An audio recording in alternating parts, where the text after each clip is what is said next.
नमस्कार, मैं हूं ब्रजेश चौक से और आप देख रहे हैं हमारा खास कार्यक्रम अटेंशन। चुनावी साल में अधिकारियों के ट्रांसफर पर टकराव बढ़ने लगा है। कांग्रेस इन तबादलों को चुनावी चश्मे से देख रही है। उसे लग रहा है कि बीजेपी अपनी जीत के लिए चुनावी जमावट कर रही है।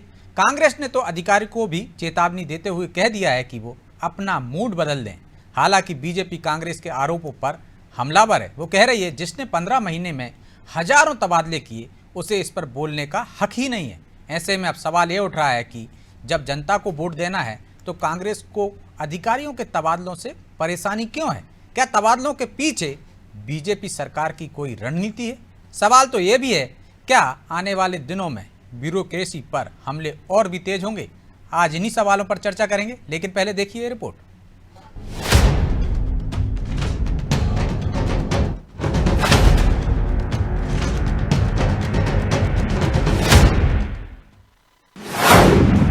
मध्य प्रदेश में ट्रांसफर पर बवाल, कांग्रेस ने उठाए सवाल, अधिकारियों को दी चेतावनी, कांग्रेस पर निशाना साध रही बीजेपी। विधानसभा चुनाव से पहले तबादलों का दौर जारी है। क्या कर्मचारी और क्या अधिकारी थोक में ट्रांसफर हो रहे हैं? रविवार देर रात 18 आईएएस अफसरों का ट्रांसफर कर दिया गया, लेकिन अब इन तबादलों पर मध्य प्रदेश की सियासत गर्मा गई है। इन ट्रांसफर्स में कांग्रेस को खोट नजर आ रही है। वो सवाल उठा रही है कि ऐसी क्या जरूरत पड़ गई कि आधी रात को ट्रांसफर लिस्ट जारी करना पड़ा। कांग्रेस इसे बीजेपी सरकार की चुनावी जमावट बताने में लगी है। इतना ही नहीं, कांग्रेस के निशाने पर भाजपा तो है ही, साथ ही उसने अब अधिकारियों को भी टारगेट करना शुरू कर दिया है। कांग्रेस विधायक कुणाल चौधरी ने चेतावनी दी कि अधिकारी ये समझ ले, चुनाव अभी आए हैं, चले भी जाएंगे और 3 महीने बाद कांग्रेस की सरकार बन रही है, जिसके बाद हिसाब लिया जाएगा। मध्य प्रदेश में हारते चुनाव को देख के हर कोशिश शिवराज जी और शिवराज जी के साथ अमित शाह जी, 18 कलेक्टरों की क्यों यहाँ पे 18 आईएएस अफसरों का ट्रांसफर करा गया?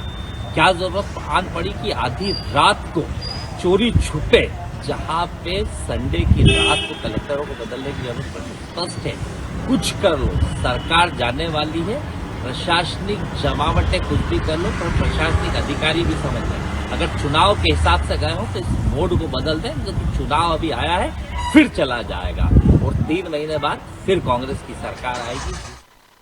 भले ही कांग्रेस को अधिकारियों के ट्रांसफर चुनावी जमावट लगे, लेकिन जिन अधिकारियों की पोस्टिंग को एक स्थान पर 3 साल या फिर 5 साल हो चुके हैं, उनका ट्रांसफर करना एक प्रोसेस है। हालांकि चुनाव के वक्त ये सब हो रहा है तो कांग्रेस को घेरने का मौका मिल गया है, लेकिन कांग्रेस के सवाल उठाने पर बीजेपी उस पर हमलावर है। वो उसे 15 महीने की कमलनाथ सरकार के दौरान जो ट्रांसफर हुए उसकी याद दिला रही है।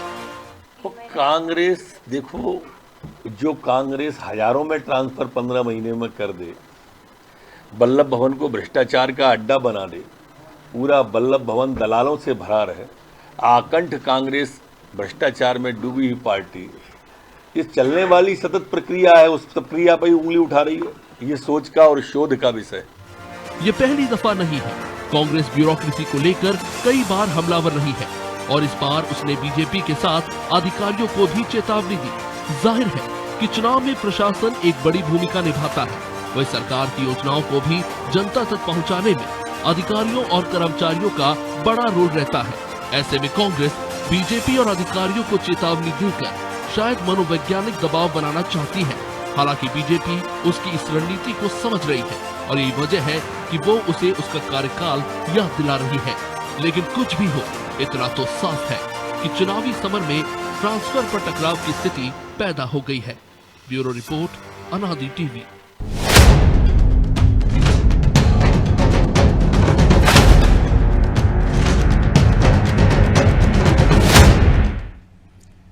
तो इस मुद्दे पर चर्चा के लिए हमारे साथ जुड़ गए हैं 2 वरिष्ठ पत्रकार देवदत्त दुबे और चंद्रकांत नायडू जी।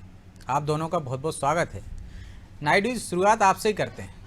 लोकतांत्रिक व्यवस्था में वोट जनता देती है, फिर क्या वजह है कि तबादले होते हैं तो ब्यूरोक्रेसी पर निशाना साधा जाता है? क्या आपको भी लगता है कि अफसर चुनावी परिणाम प्रभावित कर पाते हैं? किससे है सवाल?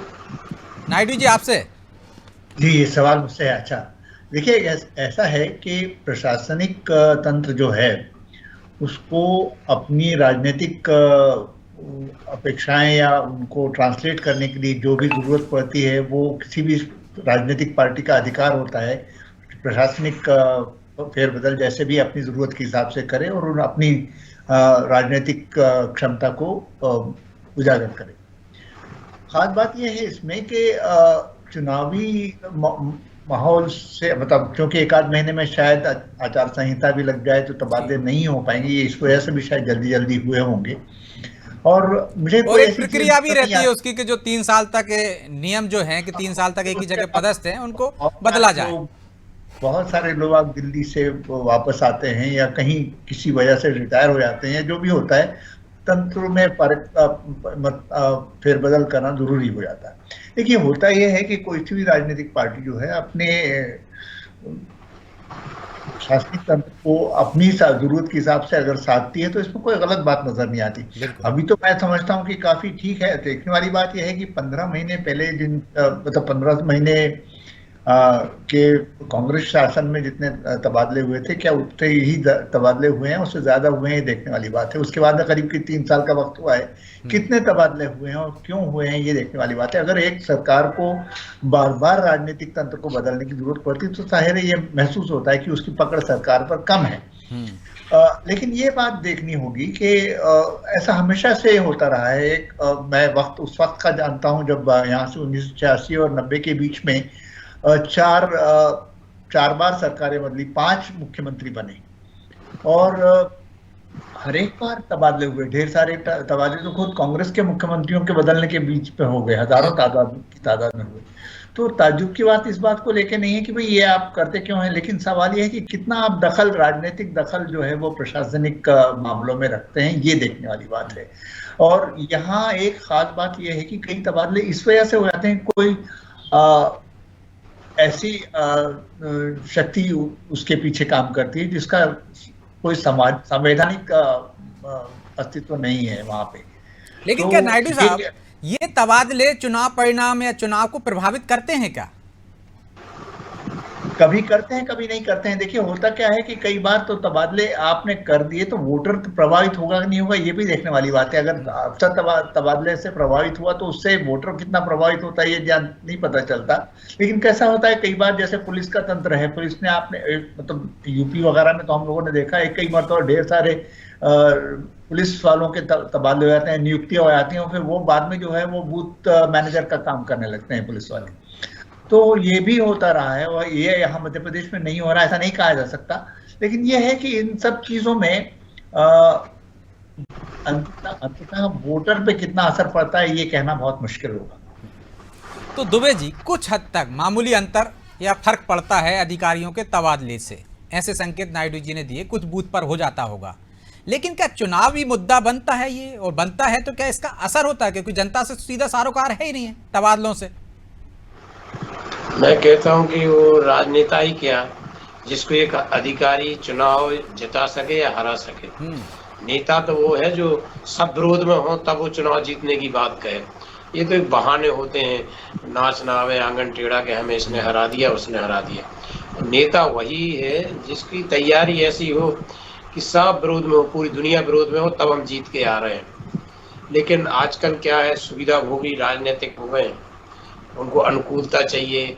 कि मैंने उपचुनाव में देखा है कई बार जब सत्ताधारी दल उपयोग करता है अधिकारियों के, तब हो जाता है क्योंकि सरकार उनकी रहती है। उन्होंने कहा इसको उठा के बंद कर दो, इसको छोड़ दो, ऐसा थोड़ा बहुत तो 2-4 बूथों पे असर कर, और 2-5 हजार वोटों का अंतर एक विधानसभा पड़ता है, जहाँ कांटे का मुकाबला हो वहाँ असर दिखाई दे। लेकिन जब आम चुनाव होते हैं और जब सर्वे इस तरह के हो कि लगभग बराबरी की स्थिति है, तब अधिकारी आप देखना जैसे ही आचार संहिता लगेगी ये फोन उठाना बंद कर देते हैं नेताओं के, चाहे सत्ताधारी दल का हो चाहे विपक्ष का।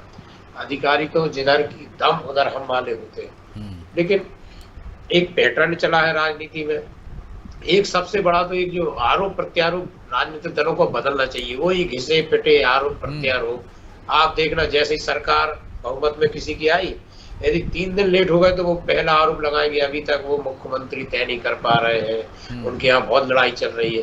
फिर मंत्रिमंडल नहीं बन पा रहा है, इसमें भी बन गया तो उसमें भी जाति और क्षेत्रीय असंतुलन है। ऐसे ही जैसे ही अधिकारियों की पोस्टिंग होगी, अरे इसमें भारी भ्रष्टाचार हुआ है, ले दे के हुआ है। तो ये जो घिसे पिटे आरोप दोनों तरफ से, कोई एक तरफ की बात नहीं होती है, दोनों तरफ से लगते हैं आरोप। तो अब इनको थोड़ा बदलना चाहिए। पहली क्लास के आरोप प्रत्यारोप है, अब जरा सीनियर हो गए, 70 साल से ज्यादा का लोकतंत्र हो गया है। अब जरा बुनियादी आरोप लगाएं, ठोस आरोप लगाएं। इतने गंभीर आरोप रहते हैं इन लोगों के खिलाफ, इतनी शिकायतें रहती है, तो उस पर तो बात करते नहीं। एक हवाई बयान दे दिया, फुर्सत हो गए। और ये इसमें हर दल के नेता माहिर है। मैं कहता हूँ ट्रांसफर क्यों नहीं होना चाहिए? यदि अधिकारी काम नहीं कर रहा तो उसका ट्रांसफर होगा। एक तरफ तो यही दिया जाता है ना दुबे जी कि 3 साल 5 साल से एक ही जगह आदमी पदस्थ रहेगा तो वो चुनाव में परिणाम को प्रभावित कर सकता है या वो किसी एक के पक्ष में जा सकता है, इसलिए तबादले किए जाते हैं। इसलिए नियम बना है कि उसके अपराधियों से भी सांठ-गांठ हो जाएगी, दोस्ताना संबंध हो जाएंगे लोगों से, तो वो किसी के साथ पक्षपात नहीं कर पाएगा, पक्षपात करेगा, इसलिए हटा दिया जाता है। मैं बताऊं चौकसे जी, जो चतुर नेता होता है वो अधिकारी अपनी मनुष्य के संबंधी जाहिर नहीं होते। वो कहता है अरे वो तो बहुत बेकार है। मैंने देखा एक नेताजी चुनाव इसलिए जीतते थे, वो गांव में जाते थे, पंचायत सचिव, पटवारी और सिपाही को गालियां बकते थे, अरे बहुत बेकार है, इतनी बार कहा काम नहीं करते, बहुत भ्रष्ट है। गांव उनके साथ हो गया। और जो अधिकारी को साथ में ले गया, इसके यहाँ चाय पिया, वो चुनाव हार जाएगा। क्योंकि इन लोगों की तो जो नौकरशाही और जैसे अफसरशाही जो हावी रहती है, इसलिए तो आरोप लगते हैं। तो ये जो है ये पैटर्न ही गलत है। आप यदि उनके भरोसे चुनाव जीत रहे हैं, गांव में आप पटवारी, ग्राम सचिव, रोजगार सहायक, सिपाही की दम पे चुनाव जीत रहे हैं, तो आप किस बात के नेता हैं? लेकिन है वही कि सब कुछ लोग सचमुच में इसका दुरुपयोग कर लेते हैं। हमने तो चुनाव में अपने बहुत करीब से देखा है कि जैसे कैसे एसपी उपचुनाव एक अलग चीज हो जाती है ना दुबे जी। जब पूरे विधानसभा क्षेत्रों के चुनाव हो तब बाहर की एजेंसी, बाहर के अफसर यहाँ तैनात हो जाते हैं। नहीं, आचार संहिता जैसे ही लगती है तैसे ही वो फोन उठाना बंद कर देते। मैंने तो देखा कोई काम नहीं करते, वो तोलते रहते हैं, बल्कि सर्वे करते रहते हैं, कौन जीत रहा कौन जीत रहा। तो कौन जीत रहा है कौन हार रहा है ये तय करते रहते हैं नायडू जी अधिकारी भी। तो क्या सिर्फ विपक्ष इसलिए कि मनोवैज्ञानिक दबाव बनाने के लिए इस तरह के आरोप लगाता है कि कहीं वो एक तरफ पक्षपात करें तो वो ना कर पाए या किसी एक का पक्ष लेने की कोशिश करें तो उससे दूर हट जाएं? देखिए ये इतनी चीज पुरानी हो चुकी है कि अब तो मनोवैज्ञानिक प्रभाव भी नहीं पड़ता इन चीजों का। देखिए अभी आप थोड़ी देर पहले ही देख रहे थे, नरोत्तम मिश्रा जी वो गृह मंत्री हैं। मैंने उनको गृह मंत्री के तौर पे काम करते हुए बहुत कम देखा है, पार्टी का काम करते हुए ज्यादा देखा है। लेकिन मैं ये महसूस करता हूँ कि क्या हर बार वही चीजें कहना जरूरी कि कांग्रेस के जमाने में भ्रष्टाचार का अड्डा बना हुआ था। ये आप 1000 मरतबा सुन चुकने के बाद में क्या महसूस करते हैं? ना किसी तरह का दबाव सामने वाली पार्टी पे बढ़ता है, ना किसी वोटर पे। लेकिन ये बार बार दोहरा के वो ये जताना चाहते थे, देखिए उनके यहाँ ज्यादा होता था, हमारे यहाँ कम होता। शायद ये कहना है उनसे तो हम बेहतर हैं, ये कोशिश रहती होगी। इससे क्या आप नतीजा हासिल कर पाते हैं जो आप चाहते हैं वैसा? ऐसा मुझे नहीं लगता, क्योंकि अगर ऐसा होता तो पिछली बार बीजेपी हारती ही नहीं और ना ही कांग्रेस को उपचुनाव में हार मिलती। देखिए सबसे बड़ी बात यह है ना कि किसी भी ब्यूरोक्रेट का या किसी भी अधिकारी का या कर्मचारी का, सरकारी कर्मचारी का एक सीमित अधिकार होता है वोटर को प्रभावित करने के लिए। मैं नहीं समझता कि किसी को अपने से अधिकार से मतलब अपने से ज्यादा वो अपने प्रभाव से ज्यादा प्रभावित कर सकता है। और जो करने की कोशिश करता है, हम देखते हैं कि चुनाव आयोग उस पर शिकंजा भी कस देता है। कई अधिकारियों को चुनाव के दौरान हटाए भी जाते हैं। चुनाव आयोग कई मतलब कुछ कर भी नहीं पाता, लेकिन ये होता है कि ऐसा नहीं होता कि बिल्कुल कोई पूरा खुला मैदान मिल जाता है। देखिए होता यह है कि तबादले बीच चुनाव के बीच में भी होते हैं, कोर्ट में जाते हैं लोग, कोर्ट से भी आदेश जारी होते हैं। तो ये सब चीजें जो हैं ये अब इतनी ज्यादा मायने नहीं रखती कि कितने अधिकारी बदले गए, कितना। ये जरूर है कि आपको चूंकि अभी एक ही मौका आखिर में मिला है तो उसको आप कर लें इस्तेमाल, लेकिन मैं नहीं समझता इससे चुनाव बहुत अच्छी तरह से प्रभावित कर सकते हैं। लेकिन दुबे जी, चुनावी जब जमावट की जाती है, चाहे हम बीजेपी में देख रहे हैं कि संभागीय सम्मेलन करने की बात हो रही है, पदाधिकारियों को जिम्मेदारी देने की बात हो रही है, समितियां बन रही हैं, उधर नर्मदा सेवा सेना बनाई जा रही है, जमावटों का एक हिस्सा होते होंगे अधिकारी भी, ताकि थोड़ा बहुत सपोर्ट इनके कार्यकर्ताओं को मिल जाए या उनका मनोबल बढ़ जाए कि हाँ हमारे अधिकारी हैं, हमसे संबंधित हैं या वो हमारी सुनवाई करेंगे तो वो बेहतर तरीके से काम कर पाते होंगे, निडर होकर काम कर पाते होंगे। सही बात तो ये चौकसे जी कि जब मतगणना का 8वां या 9वां राउंड चलता है और जिधर रुझान आने लगते हैं फिर अधिकारी की मदद मिलना शुरू हो जाती है थोड़ी बहुत। इसके पहले तो वो दुविधा में रहते हैं कौन आगे कौन पीछे, और वो बहुत गजब का रवैया मैंने बहुत करीब से देखा है इनका।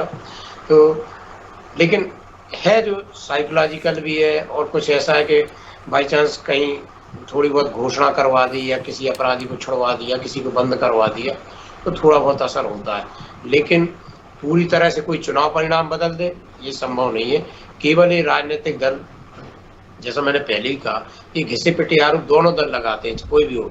जब कांग्रेस थी तो भाजपा लगा ही रही थी 1.5 साल के, वल्लभ भवन दलाली का अड्डा बना, और अब कांग्रेस लगा रही है भाजपा पे। आप देखो वो जो आरोप लगाते हैं सबसे पहले वही काम करना शुरू करते हैं। इतने आरोप लगाए 1.5 साल में, और जैसे ही भाजपा सत्ता में आई जैसे ही दूसरे दिन से लिस्ट जारी शुरू होना हो गई। ऐसे ही ये सब क्या है कि मैंने जैसे पहले कहा था कि बहुत ठोस मुद्दों पे बात की जानी चाहिए। ये तो सबको पता है कि वो ट्रांसफर कैसे होते हैं, और हर 1-2 परिवार में छोड़ के किसी न किसी सास की सेवक है तो कहीं ना कहीं पता चल ही जाता है।